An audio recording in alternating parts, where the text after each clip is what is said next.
And on the good side naman guys, this is a very rewarding season para sa inyo guys, kasi yung mga bunga ng pagsisikap nyo last year, 2024, or ng mga huling buwan ng 2024 guys, may mga makikita ko yung bunga, at saka parang makakaipon kayo, no? Ibig sabihin, mas makakaipon kayo, mas makakapag-save kayo ng mas maraming pera ngayon.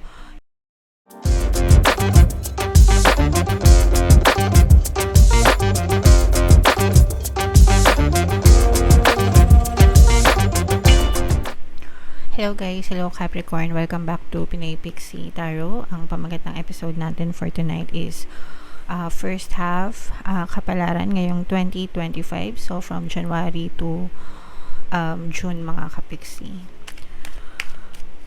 Unahin natin tong deck na to, tingnan natin yung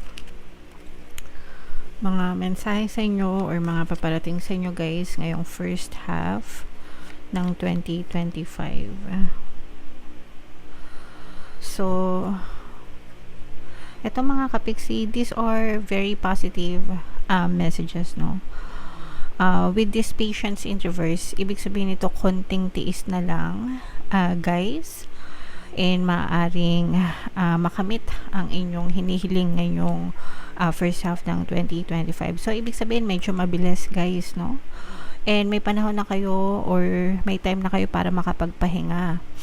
Mga kapixie, ibig sabihin, kumbaga yung mga effort nyo siguro ng last year pa, or ng mga nakaraang taon, nakaraang buwan, ganyan, maaari kayo makakita ng magandang resulta or positibong resulta. Maaari na siyang i-deliver sa inyo ni universe, yung mga minamanifest nyo, yung mga hinihiling nyo, yung mga dinadasal nyo. So, konting tiis na lang ito, mga kapixie. Ito may kinalaman sa timeline. Pero syempre, habang nag-aantay kayo guys, just keep on praying, keep on doing your efforts, no? Yung effort hindi nawawala, and syempre positibong mental diet pa rin mga kapixie. Kapag ka positibo palagi yung mental diet nyo, you're helping it na ma-push out sa inyong physical reality ang inyong mga kahilingan, guys. Nawawala na rin yung pagiging indecisive nyo. Yung pagiging indecisive, yun yung hindi makapag-desisyon, no? Pag sinabing indecisive, hindi makapag-desisyon, nai-stuck, no? So, nawawala na yung pagiging indecisive nyo. Ibig sabihin, mas nagiging konkreto na sa inyo kung ano yung gusto nyo, mas malinaw na sa inyo kung ano yung gusto nyo gawin, kaya siguro mas napapabilis guys yung pagde-deliver sa inyo ng mga manifestation nyo ni universe, kasi nafo-focus nyo na yung energy nyo, yung attention nyo dun sa mga bagay na gusto nyo, hindi na kayo nagdadalawang isip, mga kapixie. Okay? So, napakaganda ng messages para sa inyo Capricorn. Shuffle natin to, hanapin natin yung energy nyo. Habang sinashuffle ko to guys, panoorin nyo muna yung video natin regarding sa ating paano mag-manifest ng abundance video course. Kapixie, sawa ka na ba sa mga struggles at hirap sa buhay mo? Masipag ka ba at masikap sa buhay ngunit hindi ka pa rin umaasenso? Ilang beses ka na bang nag-attempt mag-negosyo at mag-invest pero palagi ka pa rin nalulugi? Sa pagkakataon na ito ay maaaring may subconscious beliefs ka na nagiging balakid sa iyong pag-unlad at pagyaman. Introducing, paano mag-manifest ng abundance video course. Dito ay matututunan mo ma-overcome ang mga balakid mo para tuluyan ka ng umunlad, umasenso, sumagana, maging matagumpay, successful at maswerte sa iyong kabuhayan, pera, trabaho, negosyo sa labi at kaperahan ng bonggang-bongga. Dali, mag-send na ng email sa pinoypixie@gmail.com at simulan na ang iyong pagyaman ngayon. Alright, so sa lahat ng gusto mag-avail ng course guys, yung promo natin, New Year's promo, magbibigay tayo ng 10% discount guys until January 31, kaya mag-avail na kayo. And meron din tayong bagong course, paano mawala ang third party at magkaroon ng harmonious na relationship. 10% discount din yan until January 31 guys, kaya mag-avail na kayo, mga kapixie. So, Capricorn guys, kayo ay na-represent ng Queen of Pentacles, sa ating spread. This is both negative and positive. Binabasa natin yung negative case kasi yung mga babalasan nyo, no, para maiwasan nyo. Mga kapiksi, meron ditong presence ng air sign, Aquarius, Gemini, Libra. For some of you, maaari may air element kayo sa inyong natal chart, or you may be dealing with another air sign. Mag-ingat kayo guys kasi meron ditong deceptive energy parehas sa pera at saka sa pag-ibig guys, no. So mag-ingat kayo sa mga matatamis na dila, matatamis na labi pagdating sa inyong mga, although hindi naman lahat guys, no, pero mararamdaman nyo naman yon kung niloloko kayo or hindi ng isang tao, especially pagdating sa love. Maging mapanuri mga kapiksi, especially pagka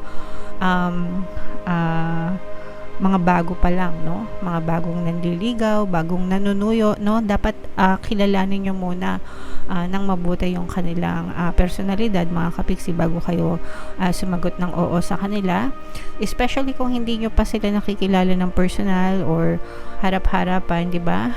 Sa panahon ngayon kasi uso na yung mga dating apps, mga online dating, no, nililigawan kayo tapos yun pala meron pa silang ibang nililigawan tapos hinihinga ng pera. Marami ng ganong klaseng modus mga kapiksi. So mag-ingat kayo sa mga ganong klase ng dating or pakikisalamuha pagdating sa love life kasi maaaring niloloko lang kayo guys, okay? And on the good side naman guys, this is a very rewarding season para sa inyo guys kasi yung mga bunga ng pagsisikap nyo last year 2024 or ng mga huling buwan ng 2024 guys, may mga makikita kayong bunga at saka parang makakaipon kayo, no. Ibig sabihin mas makakaipon kayo, mas makakapag-save kayo ng mas maraming pera ngayon. And the reason kung ba't nakakapag-save kayo is because mas marami na rin yung dumadating at saka nagmo-multiply mga kapiksi yung inyong kaperahan, or pwedeng nagmo-multiply yung inyong source of income.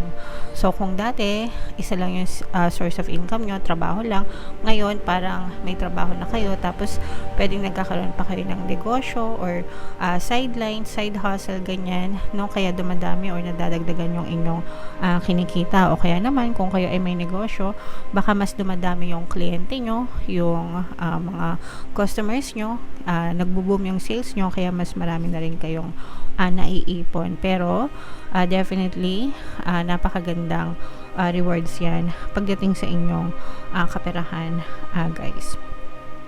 Nakikita rin natin na nagkakaroon ng mga magagandang changes or pagbabago when it comes to your relationship pagdating sa trabaho pa rin mga kapiksi. So let's say for example, kung kayo ay nagtatrabaho tapos kung dati nabubuli kayo sa work, kung dati hindi maganda yung relationship nyo sa mga co-workers nyo, ngayon magbabago yung ihip ng hangin and mas magiging maganda yung cooperation nyo sa isa't isa guys. Pwedeng nagiging mabait na rin yung mga amo nyo, yung mga boss nyo, yung mga kasamahan nyo sa trabaho. Pakinggan nyo guys yung ating subliminal na pampabait ng boss and mga katrabaho. So very effective yon. Marami na yung success stories if in case nakaka-resonate kayo. And yung iba sa nyo guys naghahanap ng greener pasture.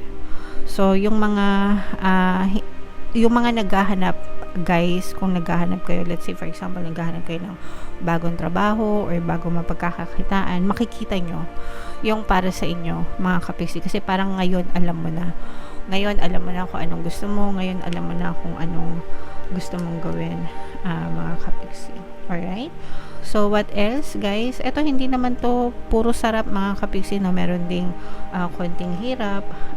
For some of you, maaari kayo magkaroon ng konting financial troubles dahil sa mga obligasyon. Ibig sabihin maraming expenses mga kapiksi. Maraming expenses, maraming bayarin, no? Kaya siguro yung mga savings nyo, at least may savings kayo guys, kasi kung may savings kayo at marami kayong bayarin, kahit pa paano meron kayong madudukot mga kapiksi. Pero kung wala pa kayong savings, magsimula na kayo guys, kasi within the first 6 months of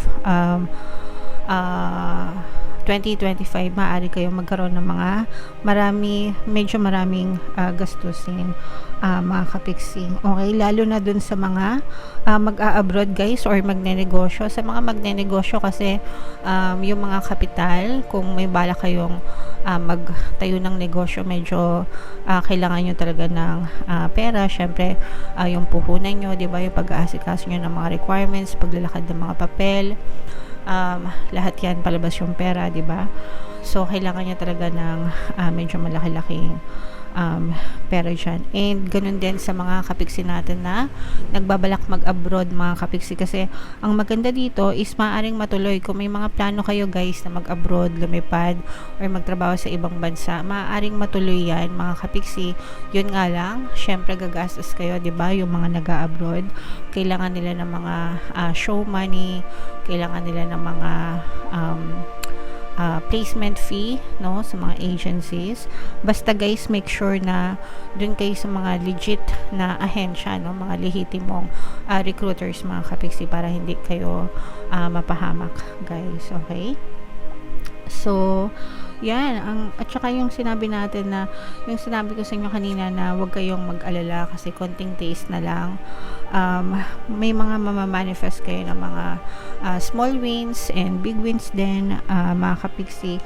May mga mamamanifest kayo kung nag-goal setting kayo sa 2025 guys, as early as January to June, meron na kayong mga makikitang manifestation ng mga goals na sinet nyo. So napakagandang senyales yan para sa inyo, mga kapiksi. Okay, so comment down below if feeling nyo naka-resonate kayo dyan. I-main nyo na yan guys sa comment section, no? Itong mga bagong negosyo, itong paglipad sa abroad, itong mga magagandang relationship sa katrabaho, itong mga rewards, no, yung mga nagmo-multiply ang income, yan, i-main nyo na yan guys sa comment section.